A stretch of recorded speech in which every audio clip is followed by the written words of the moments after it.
तो जो chapter start करने वाले हैं वो है मेटल्स एंड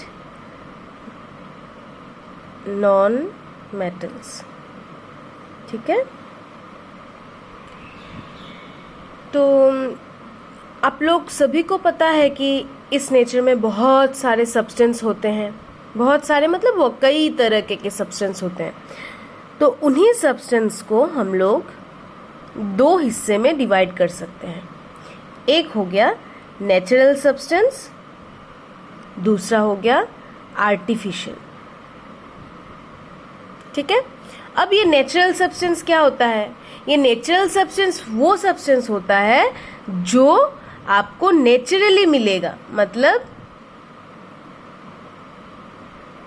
एनवायरनमेंट में आपको नेचुरली मिलेगा, उसको आपको बनाने की जरूरत नहीं है। जैसे कि कोल हो गया, पेट्रोलियम हो गया, ये सारे।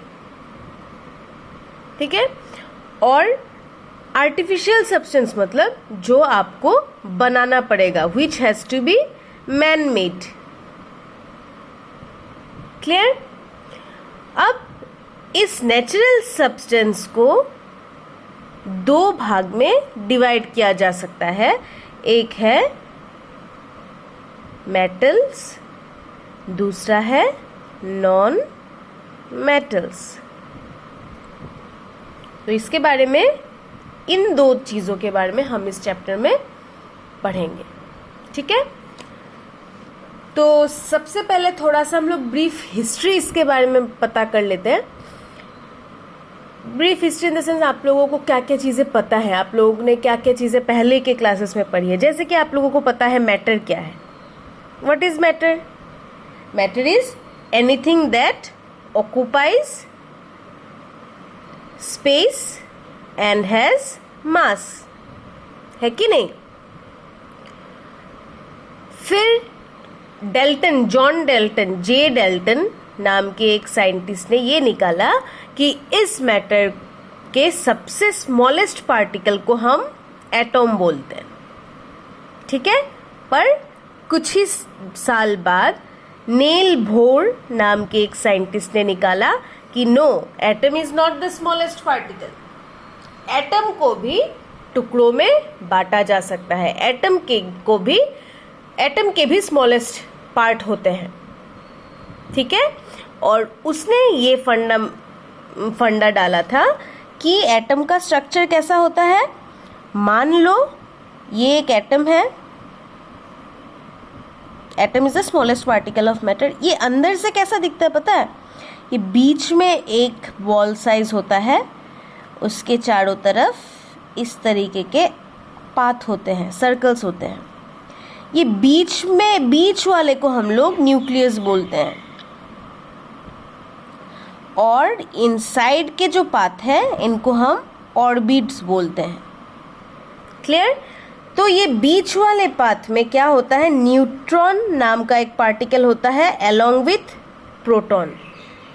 ठीक है, और ये साइड वाले जो पाथ है उनमें दूसरे तरीके का पार्टिकल रिवॉल्व करता है और या फिर रोटेट करता है, जिसको हम लोग इलेक्ट्रॉन बोलते हैं। तो एटम में कितने पार्टिकल हो गए? एक हो गया न्यूट्रॉन, एक हो गया प्रोटॉन, दूसरा हो गया इलेक्ट्रॉन। Neutron, proton, electron. ठीक है, न्यूट्रॉन मतलब न्यूट्रल पार्टिकल, जिसमें किसी तरीके का चार्ज नहीं है। प्रोटॉन मतलब पॉजिटिवली चार्ज पार्टिकल, इलेक्ट्रॉन मतलब निगेटिवली चार्ज पार्टिकल। क्लियर? अब देखो, ये इलेक्ट्रॉन्स हर ऑर्बिट में आपको मिलेगा, पर ये इलेक्ट्रॉन्स हर ऑर्बिट में डेफिनिट नंबर में मिलेगा। इसका मतलब सपोज ये सोडियम का एटम में बना रही हूँ। ठीक है, ये किसका एटम बना रही हूँ? सोडियम का। तो पहले ऑर्बिट में कोई भी एटम हो, सिर्फ दो ही इलेक्ट्रॉन रह सकता है। बीच में क्या रहता है? Neutron plus proton. तो पहले ऑर्बिट में कितना रह सकता है? 2। दूसरे वाले ऑर्बिट में मैक्सिमम नंबर ऑफ इलेक्ट्रॉन जो रह सकता है वो है कितना? 8। कितना रह सकता है? 1 2 3 4 5 6 7 8। ठीक है, 8 रह सकता है। तीसरे वाले में आपका डिपेंड करता है उसका एटॉमिक नंबर कितना है, तो वो 8 होना चाहिए। ठीक है, कितना होना चाहिए? 8 हो सकता है। तो इस क्लास 8 के लिए आप लोगों को इतना ही बस ध्यान रखना है कि अगर तीसरे वाले में आपका 4 से कम हुआ, जैसे कि 1 2 3, कितना? 4 से अगर लेसर देन 4 हुआ, तो ये इलेक्ट्रॉन क्या करता है? ये इलेक्ट्रॉन किसी और को, ये 3 इलेक्ट्रॉन वो किसी और को दे देगा। क्या करेगा? किसी और को दे देगा। इसका मतलब क्या हुआ? सोडियम ये 3 इलेक्ट्रॉन किसी और एलिमेंट को दे देगा। ठीक है, अगर अच्छा यहाँ पे गिव दे देती हूँ। अभी अगर यहाँ पे 4 से ज्यादा हुआ, मान लो 5 6 हुआ, 1 2 3 4 5 6, 4 से ज्यादा हुआ, 4 से कितना हुआ? ज्यादा। तब क्या करेगा? यहाँ पे कितना इलेक्ट्रॉन है? 1 2 3 4 5 6। अब ये क्या करेगा? ये आपका, मैंने कितना बोला था पहले कि इस ऑर्बिट में कितना रह सकता है? 8, लेकिन है यहाँ पे कितना? 6। कितना रहना चाहिए? 8, लेकिन है कितना? 6। तो कितना कम हुआ? 2 लेस है। इसीलिए उस एलिमेंट का टेंडेंसी होगा कि उसे 2 इलेक्ट्रॉन कोई दे दे। इसका मतलब उसका टेंडेंसी होगा टू टेक। ठीक है, तो सपोज मैंने सोडियम का एग्जाम्पल लिया। सोडियम का टेंडेंसी होता है उसके आउटर मोस्ट शेल, इसके मतलब लास्ट वाले शेल में उसका एक ही इलेक्ट्रॉन रहता है। क्या रहता है?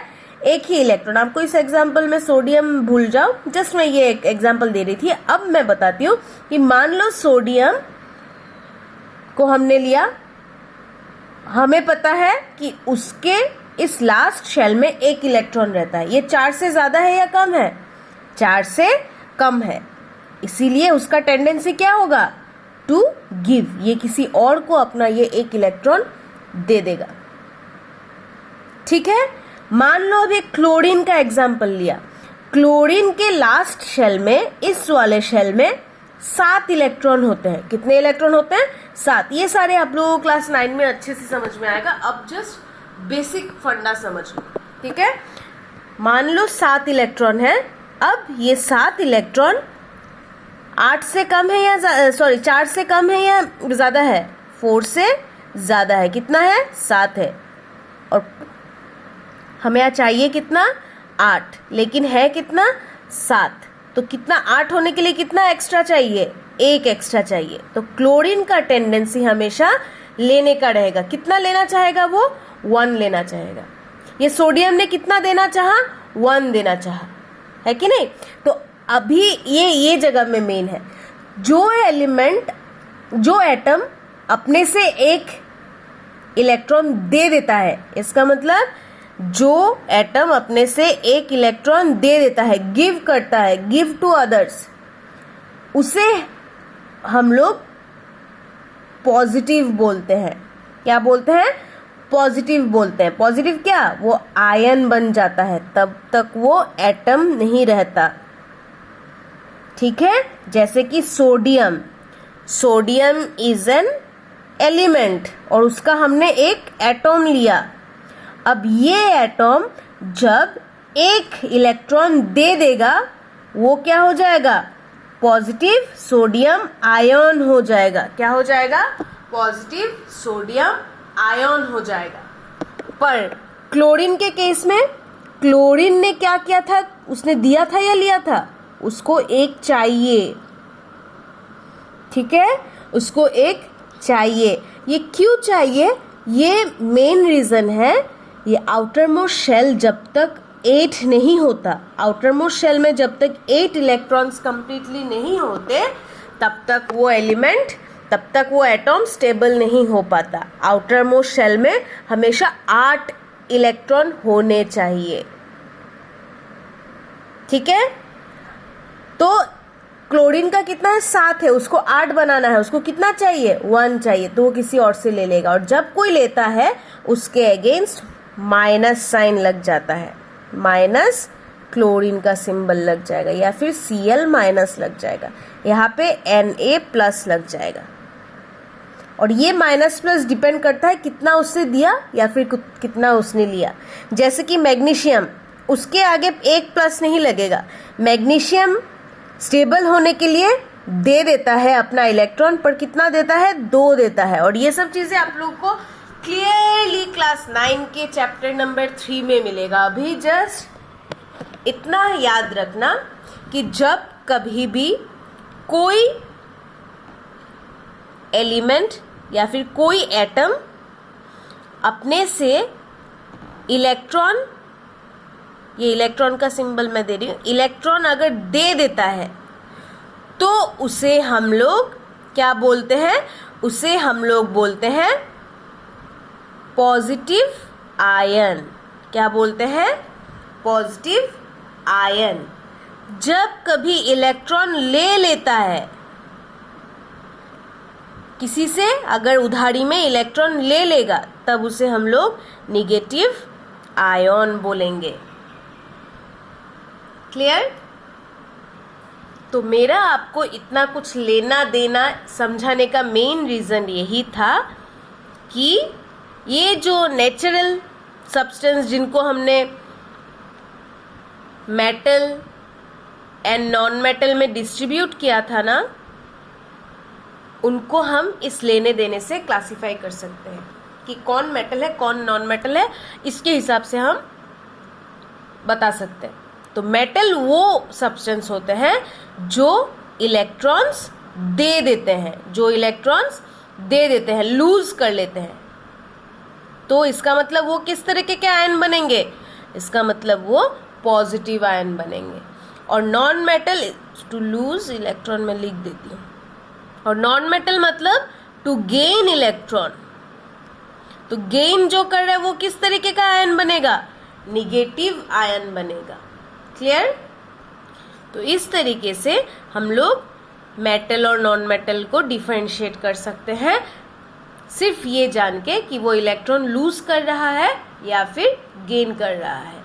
ये जो मैंने ये सारी चीजें समझाए हैं ना, ये इसमें आप लोग कोई कंफ्यूज नहीं होना, क्योंकि ये सारे चीजें आप लोगों को ब्रॉडली क्लास 9 में मिलेगा। अभी जस्ट एक सिंपल सा एक मैं क्या बोलूं, इंट्रोडक्शन है, जो थोड़ा सा आप लोग समझने की कोशिश करना। क्लियर?